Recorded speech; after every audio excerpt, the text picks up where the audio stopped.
सुदर्शन चक्र धारी कौन बनता है? सुदर्शन का अर्थ स्वदर्शन, आत्मा का सच्चा स्वरूप देखना। चक्र 84 जन्मों का संपूर्ण सृष्टि चक्र। स्वदर्शन चक्रधारी वे आत्मा है जो स्वयं को आत्मा स्वरूप में जानती है, जो स्वयं को आत्मा स्वरूप में जानती है और बुद्धि में संपूर्ण सृष्टि चक्र को घुमा सकती है। बुद्धि में संपूर्ण सृष्टि चक्र को घुमा सकती है। कौन बन सकता है सुदर्शन चक्रधारी? केवल ब्राह्मण आत्माएं, यानी वे आत्माएं जो संगम युग पर ब्रह्मा बाबा के मुख द्वारा शिव बाबा से ज्ञान ले रही हैं, शिव बाबा से ज्ञान ले रही हैं। ये है ब्रह्मा मुख वंशावली आत्माएं जो ईश्वर से प्रत्यक्ष पढ़ाई पढ़ रही हैं। ये है ब्रह्मा मुख वंशावली आत्माएं जो ईश्वर से प्रत्यक्ष पढ़ाई पढ़ रही हैं। देवता, क्षत्रिय, वैश्य, शूद्र क्यों नहीं?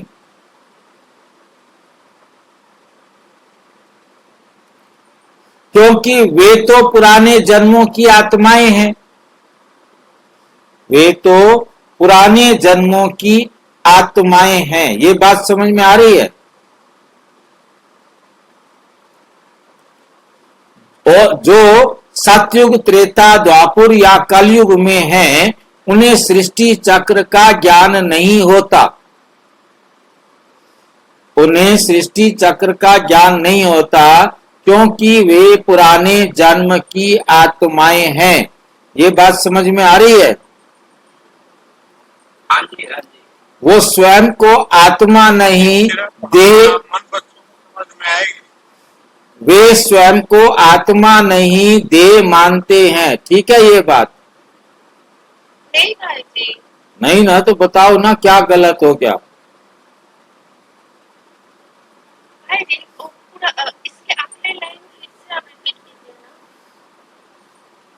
जो सतयुग, त्रेता, द्वापुर या कलयुग में हैं, उन्हें सृष्टि चक्र का ज्ञान नहीं होता।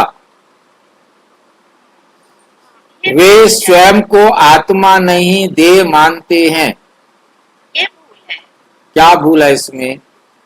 यही मानते थे, जब परमपिता परमात्मा ने आकर के बताया है हमें, तब तो हम आत्मा समझे हैं, तभी हम स्वदर्शन चक्रधारी बने हैं। जब हम सतयुग में थे तब हम अपने आप को देह समझते थे? नहीं, देह समझते थे, आत्मा ही तो समझते। आत्मा ही समझते थे, फिर क्यों नहीं बोलने दिया? सतयुग में हम अपने आप को आत्मा समझते थे, परंतु हम इस चक्र के बारे में क्यों नहीं जानते थे? हम सुदर्शन चक्र के बारे में क्यों नहीं जानते थे? क्योंकि ये ज्ञान तब अवेलेबल नहीं था। हम देह के द्वारा पाठ बजा रहे थे, हमें चक्र के बारे में कोई नॉलेज नहीं थी। हम परमात्मा को नहीं जानते थे क्योंकि ये सुदर्शन चक्रधारी परमात्मा बना सकते हैं, बनाने की विधि सिखा सकते हैं और कोई सिखा नहीं सकता। सतयुग, त्रेता, द्वापुर, कलयुग चारों युगों में परमात्मा आते ही नहीं। इसलिए चाहे सतयुग वाली आत्माएं अपने को आत्मा समझकर जो पार्ट प्ले कर रही थी वो देह से ही कर रही थी। इसके लिए भी हमने चर्चा की थी। ये चर्चा यहां भी जरूरी है। क्या होता है कि हम जब संसार में आते हैं पार्ट प्ले करने के लिए, तो हम इस शरीर को पार्ट प्ले करने के लिए शरीर को लिया ना, ड्रेस को लिया ना, जो भी पार्ट बजाया वो ड्रेस के अनुसार ही बजाया। मेरे को चाहे किसी कोई भी रोल मिला, मैंने ड्रेस पहन करके रोल प्ले किया ना, तो जो रोल प्ले हुआ वो आत्मा का रोल था या देह का रोल था? क्योंकि उस देह का कोई नाम भी था, उस देह ने कुछ लेना था, देना था, खाना था, पीना था, पहनना था, प्राप्त करना था। जो कुछ भी सुख या दुख देना था, चाहे बेशक सुख देना था, दुख नाम मात्र के लिए थोड़ा बहुत आया होगा धीरे धीरे, परंतु वो सुख भी देते तो शरीर को ही थे ना, आत्मा को तो नहीं मिलता था। आत्मा तो अनुभव करती थी, परंतु देते तो शरीर के द्वारा शरीर को ही थे। चाहे कुछ लेना है, चाहे कुछ देना है, चाहे सहयोग देना है, तो मतलब पार्ट देह से ही बज रहा था। चाहे हम अपने आप को जानते थे कि मैं आत्मा हूं, परंतु ये भी नहीं जानते थे कि ये शरीर मेरा नहीं है। मेरा शरीर तो लग गया था, मेरा कॉस्ट्यूम तो हो गया था, मैं के साथ मेरा चिपक गया था। आत्मा होते हुए भी हम पार्ट तो शरीर के थ्रू बजा रहे थे, हमारे पास ये योग्यता थी, हम स्वयं इच्छा से शरीर को छोड़ सकते थे। बस बाकी जो कुछ भी कर रहे थे वो कर शरीर के द्वारा रहे थे, कर शरीर के लिए रहे थे, आत्मा के लिए नहीं कर रहे थे।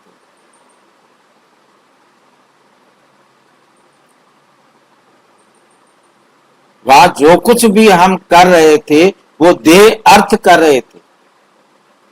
क्या लगता है कि हम आत्मा के लिए कर रहे थे?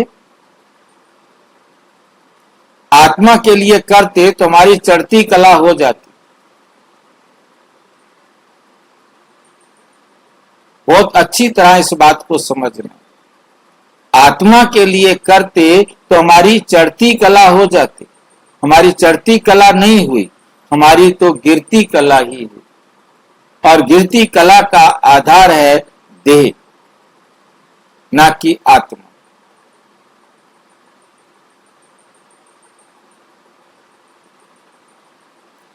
हमें ये स्मृति थी हम आत्मा हैं, परंतु ये स्मृति नहीं थी कि हमने आत्मा के लिए कर्म करना है। हमारे लिए सबसे ज्यादा इंटरेस्ट था कि इस शरीर के लिए कर्म करना है, शरीर से पार्ट बजाना है, हम शरीर से खेलने के लिए आए हैं। जैसे बच्चा खिलौने के साथ खेलता है, ऐसे ही हमने इस शरीर रूपी खिलौने के साथ खेलना शुरू।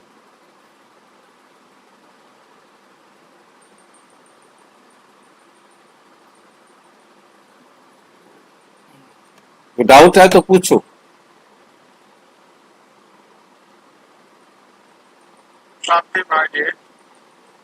नहीं, डाउट तो है को पूछो। ठीक है हाँ जी। सतयुग में जब हमको आत्मा का अनुभव है कि हम आत्मा है, तो सारा काम तो आत्मा से ही जुड़ा हुआ कार्य होता होगा। आत्मा से कैसे होगा? आत्मा से तो कोई कार्य करना जानते ही नहीं हम। तो आत्मा तो अपने आप को समझ रहे हैं सतयुग। हम जानते हैं मैं आत्मा हूं, पर तो कर्म करना है तो शरीर को खिलाने के लिए करना है, तो शरीर के खिलाने की व्यवस्था करनी है, शरीर को मनोरंजन के लिए व्यवस्था करनी है, शरीर को स्कूल लेके जाना है, शरीर को हेलीकॉप्टर पर बिठाकर, हवाई जहाज पर और खटोले पर बिठाकर घूमने जाना है, पिकनिक करना है, मनोरंजन करना है। तो किसने खाना है, किसने पीना है, किसके लिए गीत गाए जा रहे हैं, किसके लिए डांस किया जा रहा है? जो खिलौना, हाँ जी, हमें तो ज्ञान है सतयुग में कि हम आत्मा है, तो सिर्फ ये ज्ञान रह गया कि सिर्फ हम आत्मा है, बाकी आत्मा का काम करती उसमें नहीं रहता। करती नहीं है ना, उसको पता ही नहीं है कि मैंने आत्मा के लिए सच बोलना है, पवित्र बनना है, बाप याद नहीं है, बाप की डायरेक्शंस याद नहीं है, सिर्फ हमारे पास संस्कार हैं।